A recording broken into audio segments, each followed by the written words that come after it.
It's my pleasure to welcome you to 76 Days, a vital look into the COVID-19 lockdown in Wuhan. So this is marking the anniversary of the Wuhan lockdown, and it will be a discussion moderated by Claire Aguilar, the film's director, Hao Wu, executive producer Naja Pham Lockwood, and our own Barbara Bass-Baker, director and CEO of the Asian Art Museum, Dr. Jay Xu. Please get yourselves comfortable. The Asian Art Museum wishes to thank CAAM, the Center for Asian American Media, executive producer Jamie Chen and Naja Pham Lockwood, 76 Days LLC, Claire Aguilar, director Hao Wu, all of them for their partnership in presenting 76 Days. I'd like to acknowledge that the Asian Art Museum sits on the San Francisco Peninsula and is located within the territory of the Ohlone peoples, Ramaytush and the coastal Miwok. We remember their continued connection to this region and give thanks to them as we live and work and learn on their traditional homelands.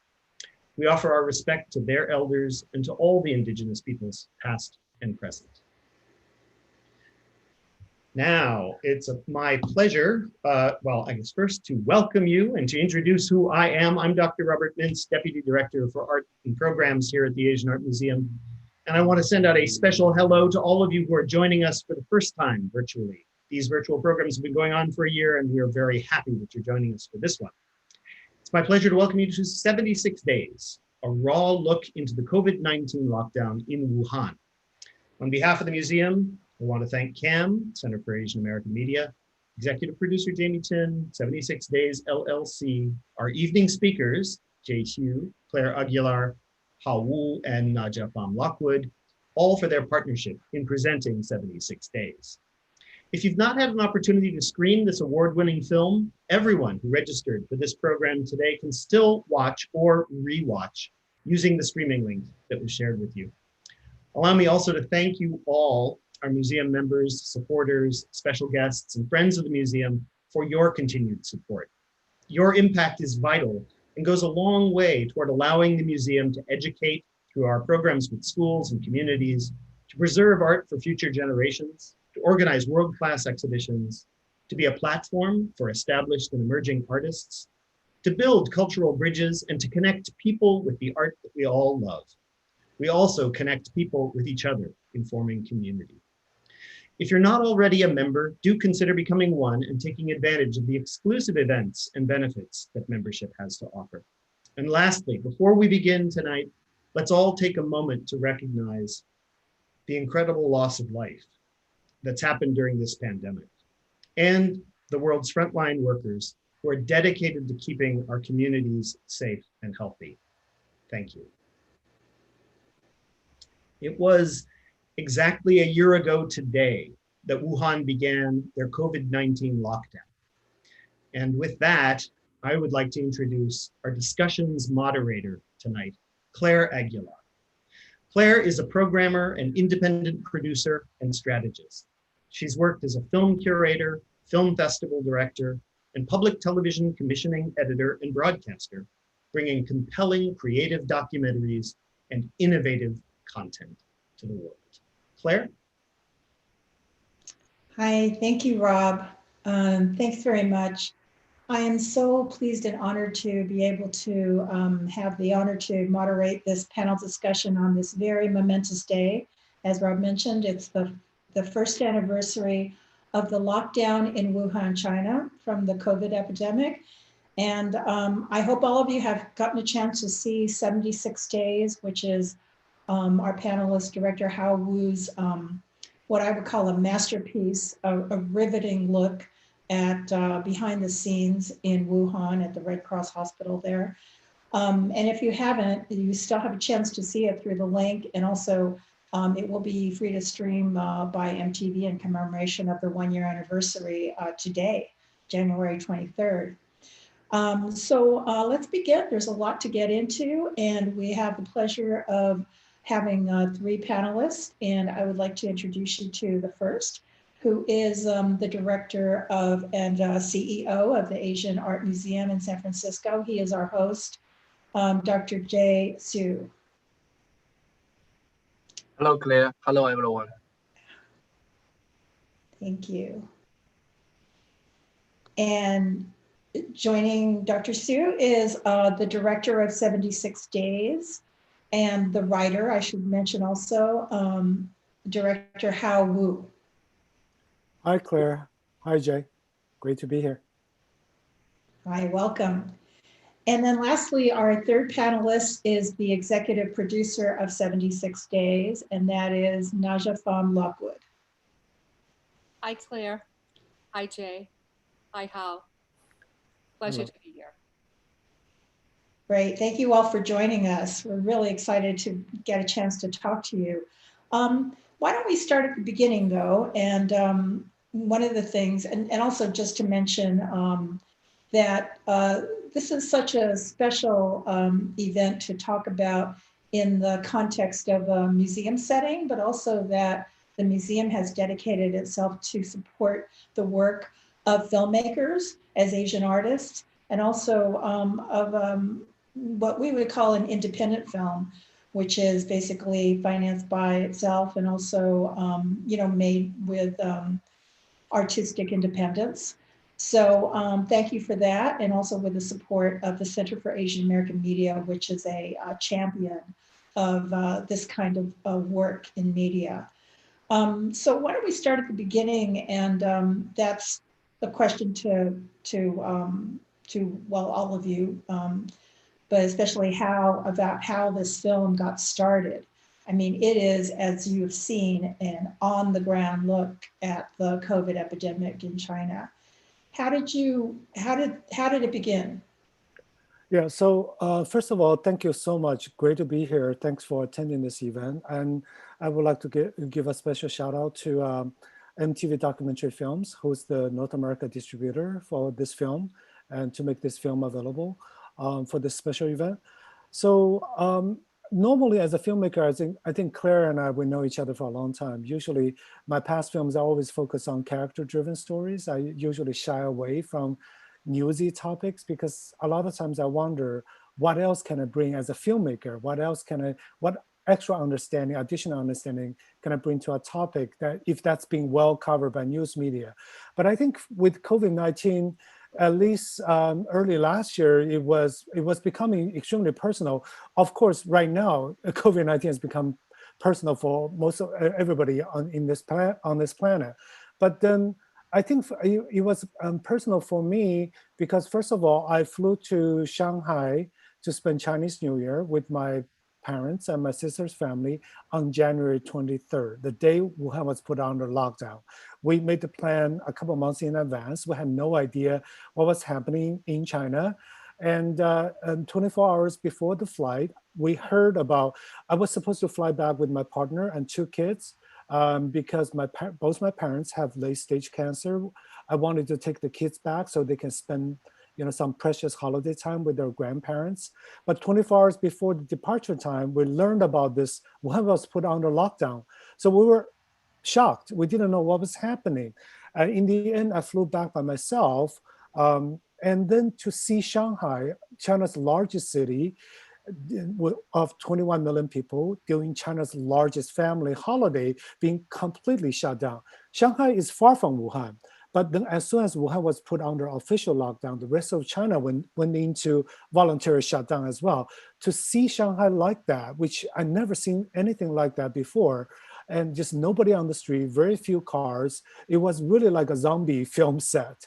So that was really stayed with me, that image. And then for 10 days, we locked ourselves inside an apartment, just scrolling through social media, trying to understand what was happening in Wuhan and trying to understand why it became so bad, like after the SARS pandemic outbreak in China, that the government also mismanaged.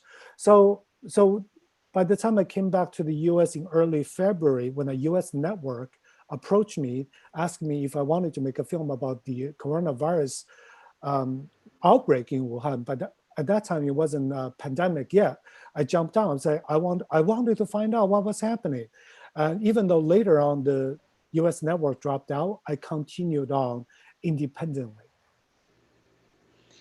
And so, and how you're based in New York, born in China, based in New York, and then, but then how did you I mean, I know that you did not go to China to shoot, but where did this material come from? Who Yeah, shot so it? yeah, so as soon as I started researching the project, I reached out to filmmakers and reporters who have been in Wuhan doing investigation and also filmmaking. It's just funny, like most of the more established Chinese filmmakers I know, um, I asked them, are you in Wuhan? And everybody's like, no, I'm not in Wuhan because I'm living with my parents. I have young kids at home. I cannot afford to go to Wuhan. And they're almost like a war zone. But I was able to in the end find a lot of young kids, young filmmakers who just really like took enormous personal risk. Either they're local residents or they got into Wuhan right before the border of Wuhan closed. And yeah, I've talked to over a dozen of them. Some of them were filming outside of the hospital, and others were filmed inside the hospital. I started talking with them over the, Chinese app WeChat, and saw their footage, and that's how I found my two co-director. Because as soon as I saw my two co-directors footage, I just thought I wanted to work with them, because up until mid-February, I had spent so much time reading about the outbreak in Wuhan, reading the stories, and sometimes watching cell phone videos being shared on Chinese social media. But then to be there, because my filmmaker and my co-director, they shot so extensively inside the ICUs, I feel like I was really being transported inside to the eye of the storm, to be able to witness truly the chaos, the panic, and everything around me. I'm like, I wanted to work with these two filmmakers.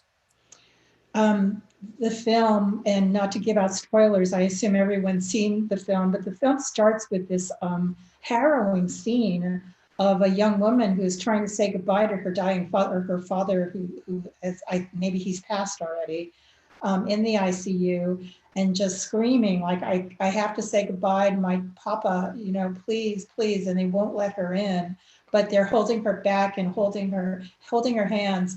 And it's just the most heartbreaking scene. But this is the kind of scene that, although COVID is rampant in the US, we don't really see that. We hear about the devastation and the death, but we just don't see that. Anguish was just so close up. I mean, was there a lot of this kind of material? It's just devastating. Yeah, absolutely. There are a lot more. Some, obviously, as a filmmaker, I don't want to repeat the message, right? If another scene is kind of similar to this kind of emotional impact, I would take it out, just not to repeat it. I was in New York in March and April. I tried to get inside the hospital here in New York. It was almost impossible. I mean, the challenges are different.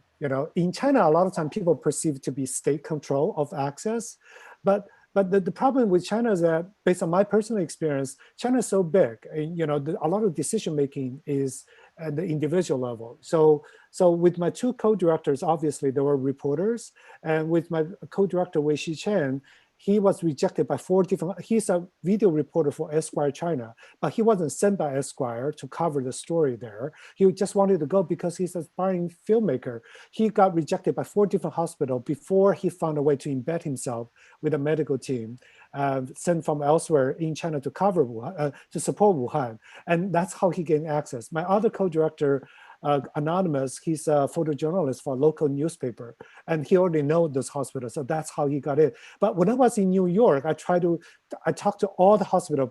For a while, we were thinking we wanted to make this film more global. So I was trying to get into a hospital in New York to film.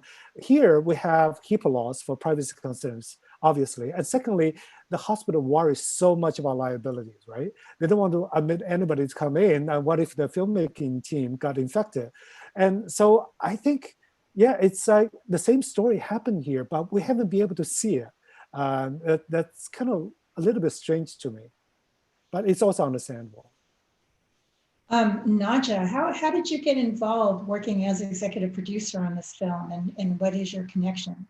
Well, first of all, it's a pleasure to be here. And I also want to extend a thank you to Dr. Jay Su for allowing us to bring forth this film and this story, and hopefully to change the hearts and mind and inspire empathy and meaning and meaningful social action. I got involved in the film because because of the finishing fund.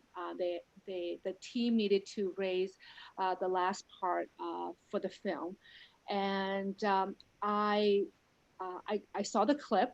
CAAM was very supportive of Hao and the film. And this was the first time I had met Hao.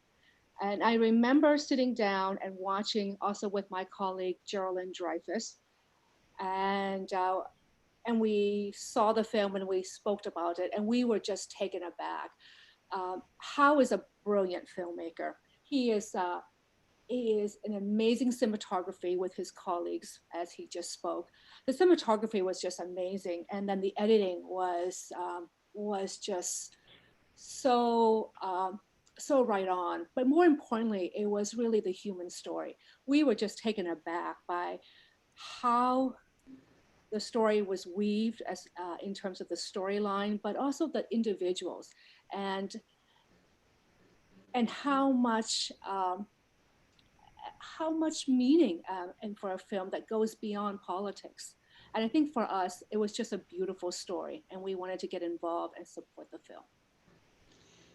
Yeah, thank you for that. I think it's amazing that this kind of film has gotten that much support, not only from fundraisers like yourself, but also from these from the network, from MTV. You know, who knew that from the real world we could see social issue documentaries after that like this. Yeah, I just want to jump in and say thank you so much, Naja and Geraldine, because during the making of the film, there's only 5 people who knew about the film's existence. We really didn't tell anyone this film existed until we got accepted into to almost Toronto International Film Festival in early July. We learned about it, and that time. Just the 3 filmmakers and Jean Chen knew about it, and we told Dong Yang and CAAM, and Dong introduced us to Naja and to Geraldine, because we got into Toronto. We just we didn't spend any money because it's all of us working on it with on our own time, and we just needed the final push, the final support to get the film beyond the finishing line. So we're so fortunate to have met Geraldine and Naja to help us with that process, raising the finishing film. And I also want to add, as a board member of CAAM too, I'm just so proud to have an Asian American telling this authentic story. I think we've come a long way, and it's just a powerful story, and it's very special that an Asian American is telling a story about Wuhan and the crisis. Yeah, very important to do that. I want to ask Dr. Su, just about the participation of the museum, and also in the light of experiencing COVID in the US, but also experiencing a lot of anti-Chinese sentiment, let's say, with the former administration. I'm proud to say the former administration. And how has that affected the organization or artists in general? Thank you, Claire, for the question. And first of all, let me say that Asian Art Museum is honored and delighted to host this evening's events along with other organizations that mentioned. And I want to also extend the congratulations to Hao, in particular, to Naja and other executive producers as well. What a powerful story that is. Every second of that 93 minutes is riveting and gripping. From the beginning, as you said, Claire, the young woman wants to say goodbye to her dying father, who was being taken out because he had just died, and want to hear him sing song. To the end, that whole city sounded air raid sirens as an honor to the people who died. But that's not only a story about Wuhan, these are really universal stories. And I think this is a pandemic that touched every corner of our universe and is still ongoing. So this is so timely, so powerful, a story put in the form of a documentary. So absolutely honored. And the Asian Art Museum, in my view, is fundamentally like any museum, is a platform. The platform to tell powerful human stories. And in our particular case, the stories of Asian art and culture, and whether it is story told by timeless treasures from ancient civilizations, in our holding, or through contemporary art representing the Asian diasporic, Asian American voices, or other forms of art such as film, right? We're doing this evening, and to tell authentic Asian voices in this particularly case, the voices from a particular location by frontline workers, hospitals, as well as patients. They're so meaningful. So that is, I think, what a big part of the mission of the Asian Art Museum. As you pointed out, this pandemic is probably the test of our generations all across the globe. It did bring out the very best of us as a human beings, but also it did bring out the worst of who we are as human beings. And that worst part is racism, hatred, is xenophobia. And I think so Asia Museum is also in the forefront of through artistic storytelling to combat the racism, xenophobia, and hatred, and also tell the story that touches universally. We're after all human beings. We're all interconnected, whatever our face color is, or no matter where we come from, where we live. And this particular pandemic really affects everyone. So I think this is also very meaningful. Right now in our museum, even though we're in lockdown, we have art you can view from outside. Actually, my virtual background is the yet to be unveiled new expansion of the Asia Museum, which was supposed to be open last May, but now we are hoping to open later in the spring, either May or September. But part of our purpose is to really take the museum inside out. So we installed on 3 levels the wonderful murals by Asian American women artists. Along the street level is a mural honoring the former generations of Asian American artists whose voice should have been much more amplified, but not so much in our country. And then, on the 1 level above is I Was, I Am, and I Will Be by Chanel Miller, a victim who transcends the sexual violence and come out as a spokesperson for women's rights. And then on the top, our outdoor art terrace, which we hope to open in May, we have a mural by Indian American women artist Charanjiva. Don't Mess With Me. It's a fight against the sexual violence toward women. So no matter what specific topic those murals are, it calls out the mission of the Asian Art Museum to really giving voices and representing the authentic Asian voices or Asian diasporic and the Asian American voices. In this particular case, we're so honored that Hao is partnering with us through the connection of Naja. And I'm proud to say that Naja has been a wonderful support of the Asian Art Museum for a long time. And I'm also very delighted to learn another, the executive producer, Jamie, and who is Jamie Chan, who is also a wonderful support of the Asian Art Museum. Jamie wrote to us before this event because she right now is in Taiwan, so time difference is such that she could not participate. But what she wrote is really summarizes what is this all about.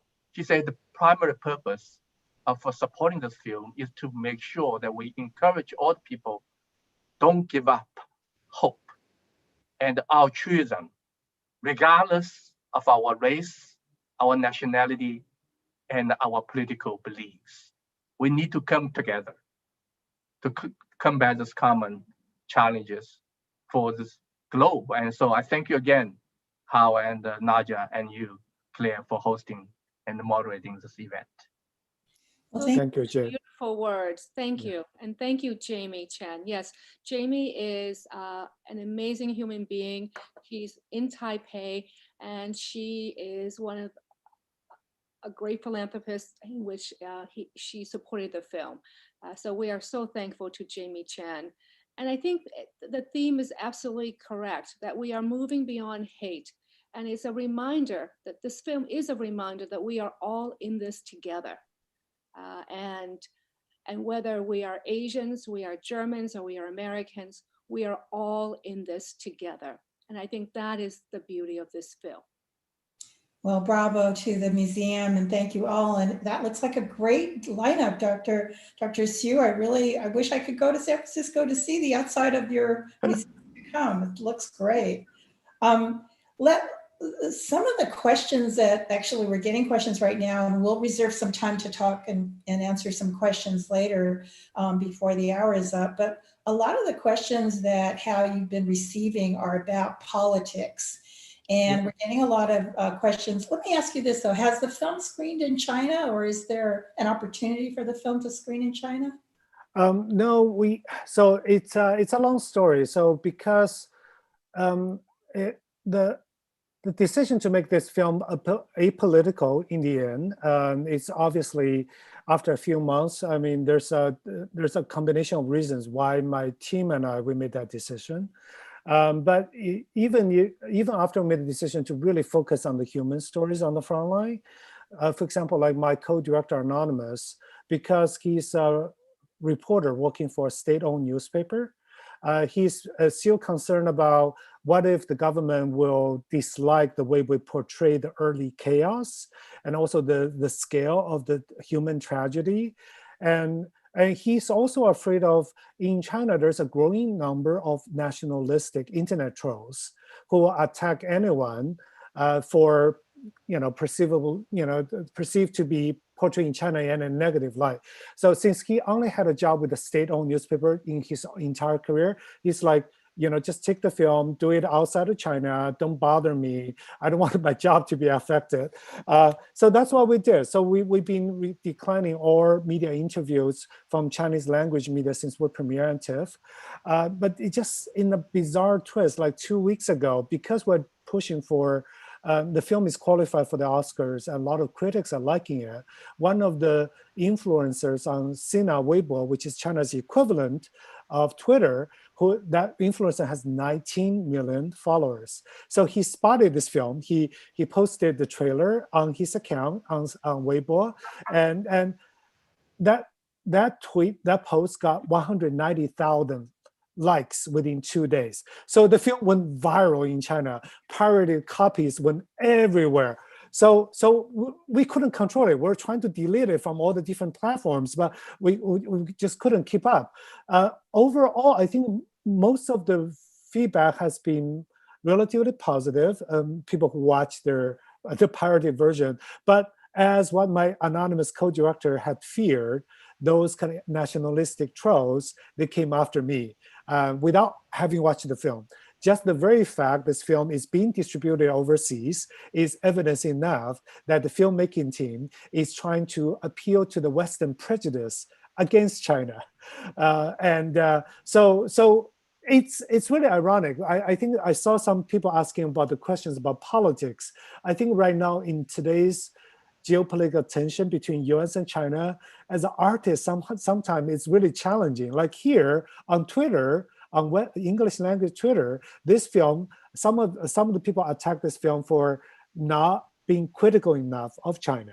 And in China, will be criticized by the nationalistic trolls for making a film to please the West and portraying China in a negative light. So I don't know. I think at the end of the day, we just feel extremely fortunate that we have been able to tell this story. Yeah, you're going to get it from all sides. But one thing is that, you do succeed to really portray a human face to this. And whether you're Chinese or American or European, I think everyone can relate to this. And since COVID is affecting the whole world, you can't be immune to it. But something that struck me is the not only the humanity in the film, but also just how kind people are, and especially to the seniors, especially to there's the old man who suffers from dementia, who wanders around and always has to keep getting shut, put back to his room. He's a really interesting character because he's a kind of cantankerous old guy and he forgets stuff. But on the other hand, there's such a level of compassion and kindness to him from everyone, from the workers, from his family. And I mean, that's something, we talked a little bit about that. That seems like a cultural thing too. Very very Chinese, but then on the other hand, maybe it's universal because people tend to be kind to each other right now in this time of crisis. Yeah, absolutely. I think Dr. Xu said something, what he said stuck to my mind. He just said, in this time of crisis, I think a lot of time we see the worst in people. Absolutely. I mean, I've been reading a lot about past pandemic. Every time, you know, when a pandemic happens, we like to scapegoat some other people. We like to blame others for our own failures and handling the situation. And when we get scared, that's a natural human condition. When we are scared, when we want to protect our own little families, right? That we've seen that here. We've seen that like in China. This film is by no means my intention with this film. Our intention is by no means to portray China in a positive light. In China, there's been wide news reporting in the early days, and you know, people in China were shunning residents from Wuhan when they try to visit other regions, just because they were so afraid those traveling people traveling from Wuhan might bring the virus with them. But at the same time, humanity is complex. Where you see the negative, you also are capable to see the positive. Like every time in times of crisis, like not just China, like China, when in 2008, there was a big earthquake in Western Sichuan province. I mean, there's so many people volunteer, so many people donated goods. And here as well, I mean, every time there's a natural catastrophe, people open up the wallet. So I think, for us, it's not like we consciously decided to tell a positive story about humanity, but it also just happens in that environment. My co-director, the footage they captured happened, you know, it's just because in that such an extreme environment where medical workers and patients, they spend so much time together in confined space, they couldn't get out, even though they bickered, they argue, and the medical worker wanted to report the grandpa to the police. But in the end, you know, what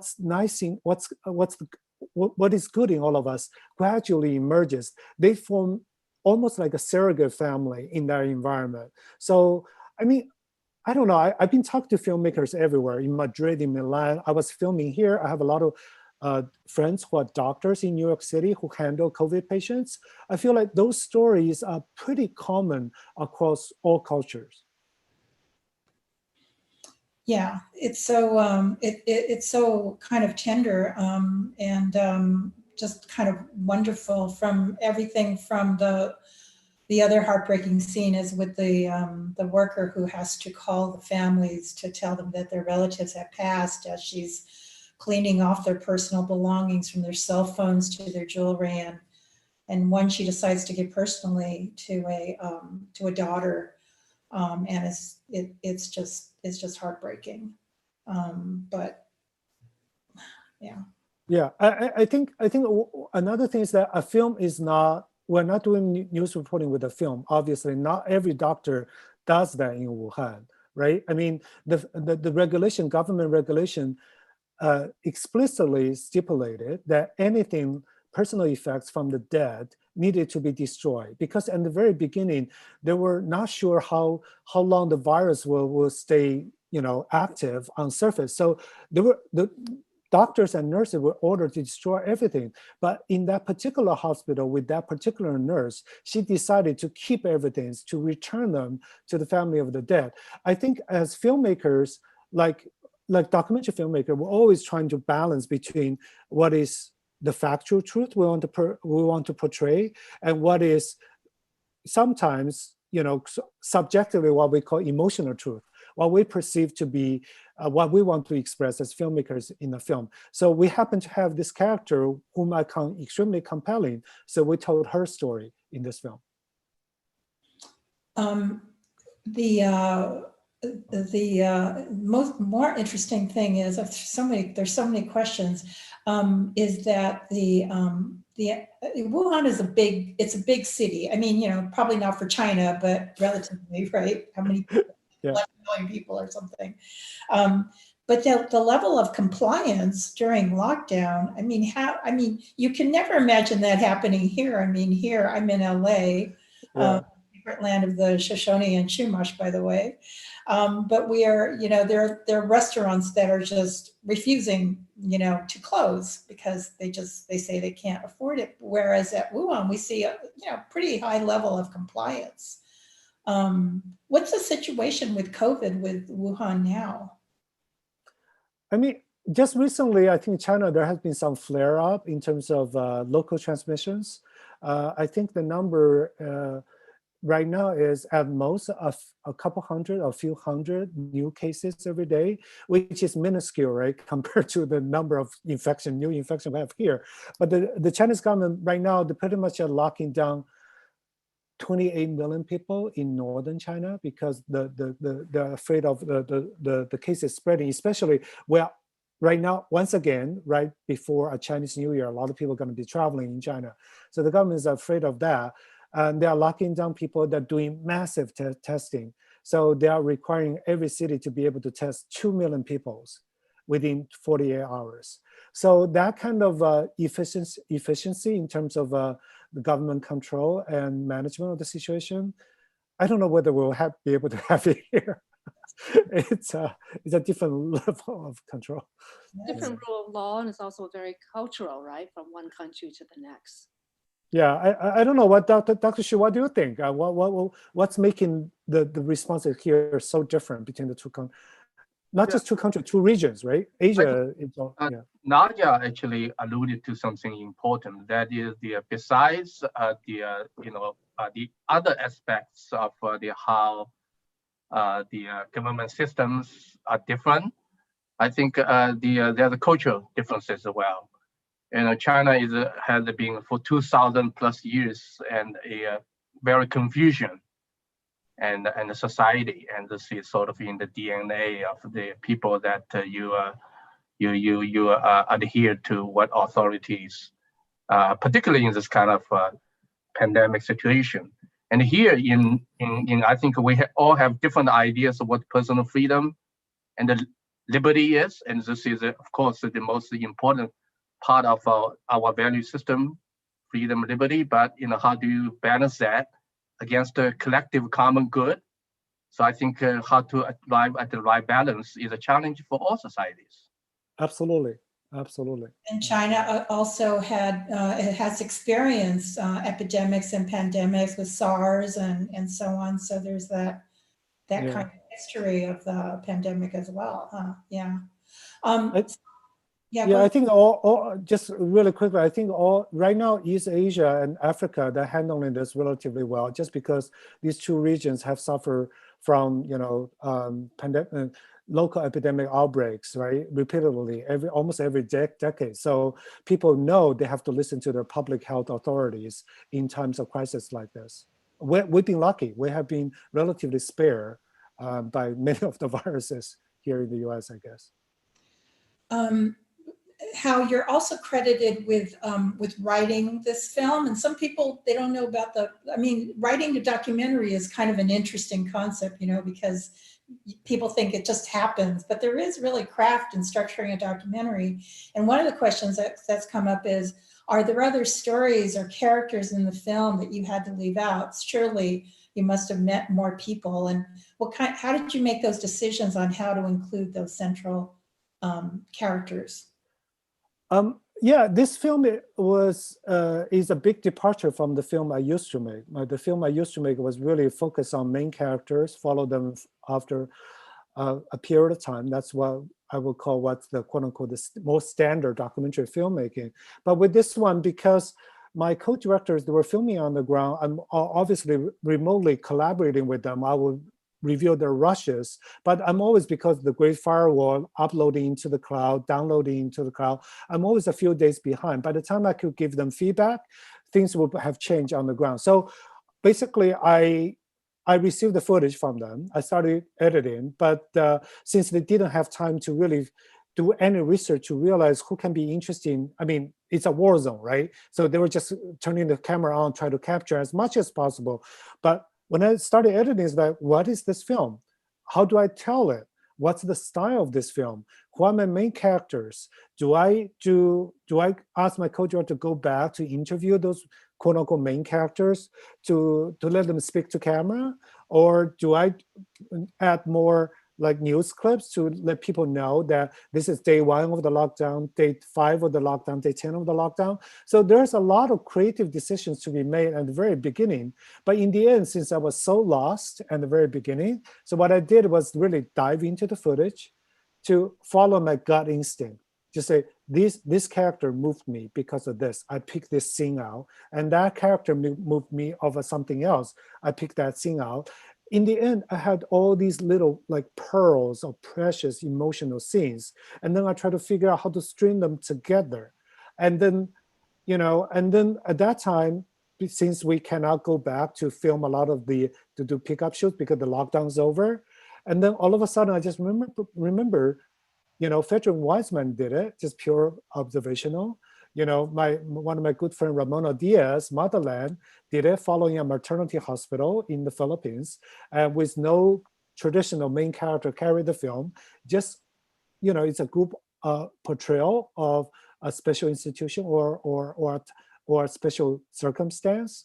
So that's what I did in the end to really find a way to string all these beautiful pearls together, beautiful human story together, and without adding in political commentary, talking heads or news clips, just to keep it as raw as possible. Because I feel like, what's unique about this film, about the footage my co-directors have captured, is that so far I haven't seen any footage like this from anywhere else in the world, right? They are the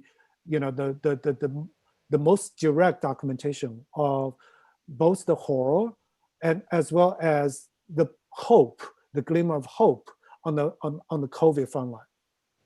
And you remember those individuals so strongly, right? Yeah. That first scene in itself, I think it was so powerful. And then you remember all the others, especially the head nurse, right? And the millions of cell phones. The visuals, I think, and the stories of all those individuals are so impactful in this film. Indeed. Hao, if I may ask you a question, the big part of making this film so riveting and so touching, and I think the words defeats me to describe how moving and touching it is about the struggles and the dedications and just a basic common affection for fellow human beings and love by the hospital workers. So I wonder if you have a plan to do a sequel to follow up with some of the hospital workers, because I couldn't imagine when I watch the film what kind of psychological trauma they have to deal with. Besides the simple sheer, the heavy, just the workload is just mind-boggling, and also their own, not only the psychological trauma, if I may say so, that they have to deal with the sufferings and the death, but also some of them their own family. Actually, when at the beginning of the film, when this adult girl was struggling to say goodbye to her father, and she was in just the same in the gear as the other hospital workers, because the movie is so powerful that sometimes I did not hear every word they said. For a moment, I thought she herself was a hospital worker, and some people, there's some other people on the scene comforting her, say, you need to really, to manage, try to control because you have family to take care of. And so one of us said, we also have a shift in the afternoon or something. Yeah, she is a nurse, Jay. She's working in the hospital. I thought she was a nurse, right? Yeah, absolutely. Yeah. But I don't think I'm going to make another sequel to this, because we're very fortunate. We were the first COVID film out to the festival circuit, but there are so many films coming out in 2021, not just from China. I have Chinese filmmaker friends who are launching this film and Sundance even in a week. It's also about Wuhan, about COVID. And I have other filmmaking friends filming about Wuhan's recovery. And I know other people who are filming in Brazil and in the US as well.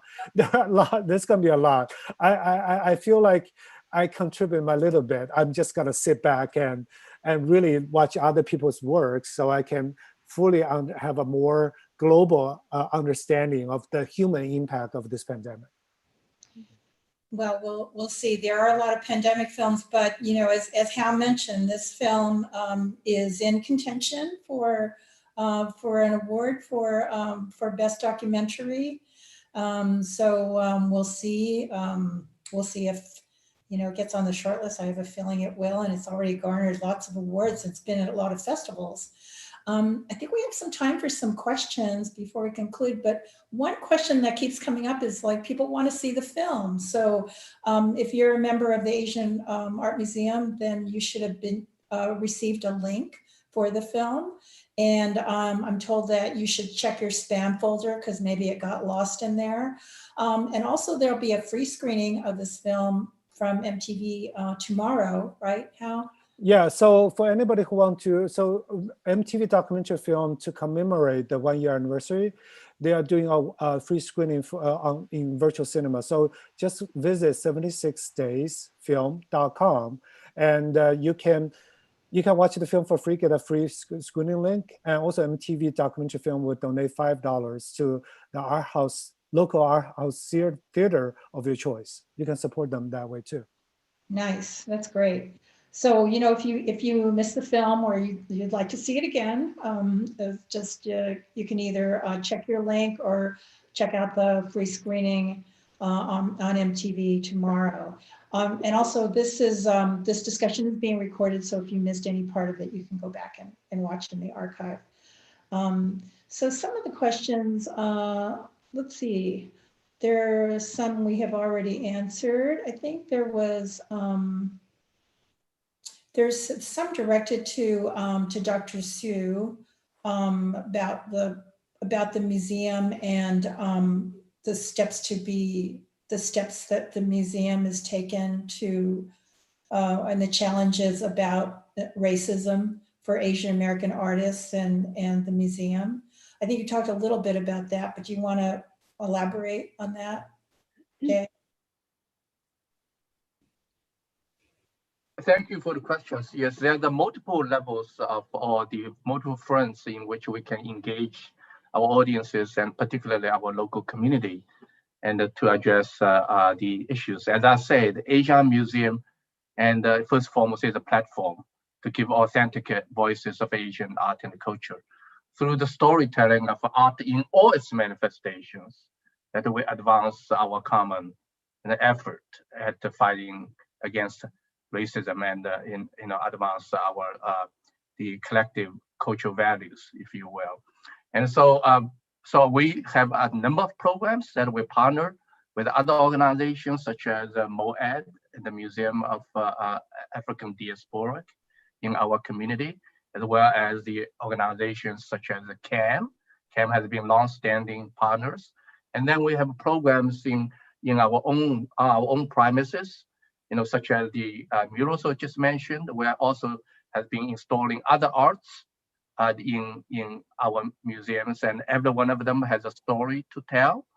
And then, one thing I think, if there's if I may even call it a silver lining, is that now we all learned to be better and more skilled at the virtual world, and the virtual world does cancel out the physical differences, even though it still has not been able to cancel out the time differences, but physical differences non-existence.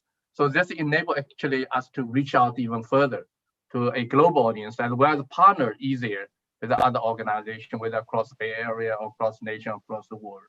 So I think Asian Museum is one element of a very big community effort in doing so. And we're also looking at the inward as well, to re-examine our own history and to see how that we can enhance our museum's value in DEI, diversity, equity, accessibility, and inclusion.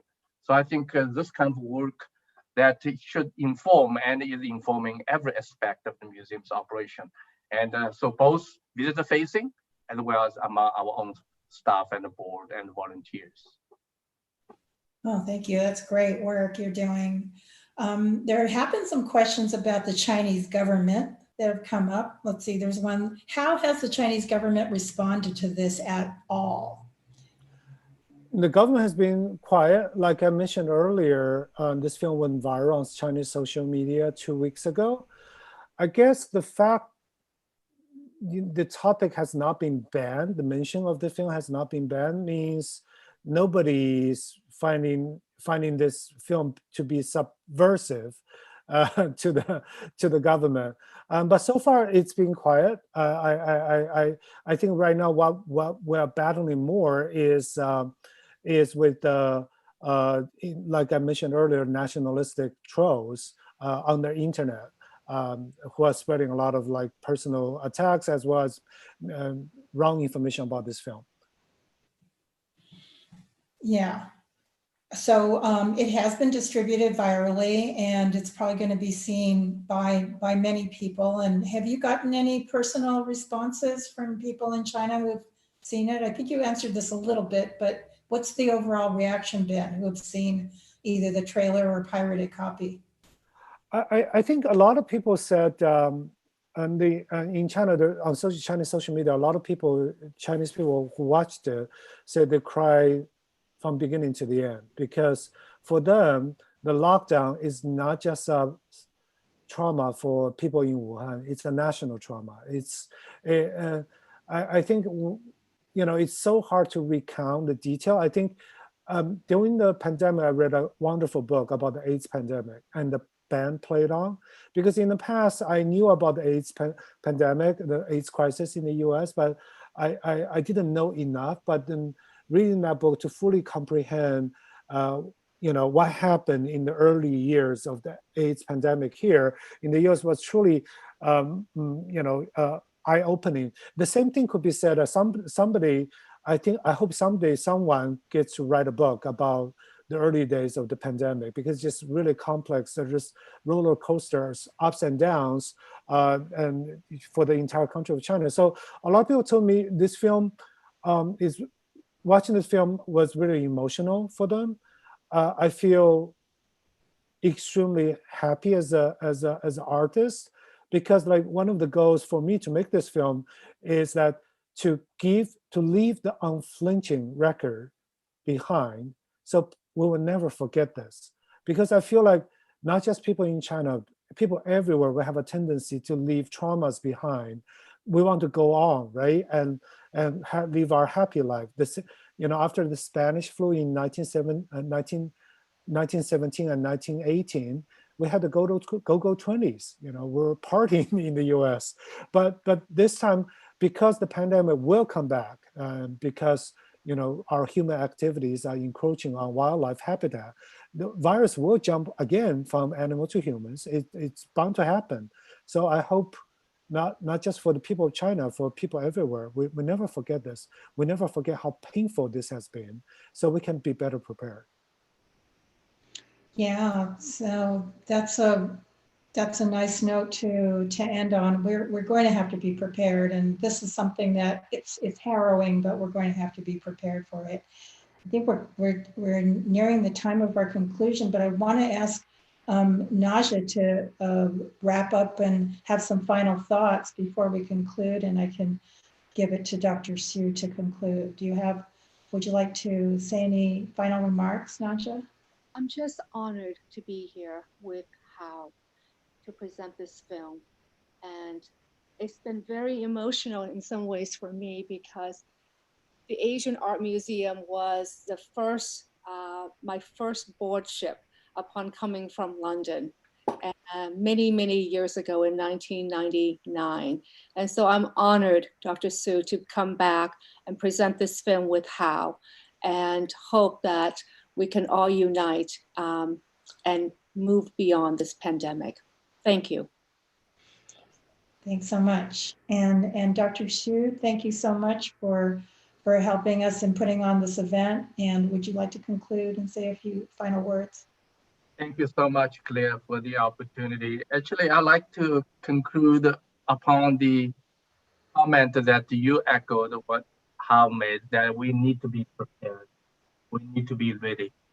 But I don't think that we need to be prepared only in the sense of medical conditions. We need to be prepared also culturally and psychologically. And I think the past few years, as you also have mentioned in your open remarks, the past few years has confirmed hate doesn't accomplish anything other than greater pain, distress, and destruction. It's tore people apart, and it's only encouraged the even worse instinct of us as human beings. And hate prevents healing and growth. So I feel, with this, hopefully this kind of effort that Hao and Naja has put together, that we can really all moving on beyond hate for the common good, compassion, empathy. These are the universal values. So I would like to once again thank Hao, Naja, and all the people behind this film, and Claire for you to helping us moderating this event, and for our audiences for joining us. And we're looking forward to welcome you back to the museum. My partner in artistic leadership in the museum, Rob Ming, in his opening introduction, mentioned quite a few programs. And I see my colleagues also in the chat box send a lot of links to the program. So please pay attention, be a member, and be a part of the Asian Art Museum family. And we need to do this all together.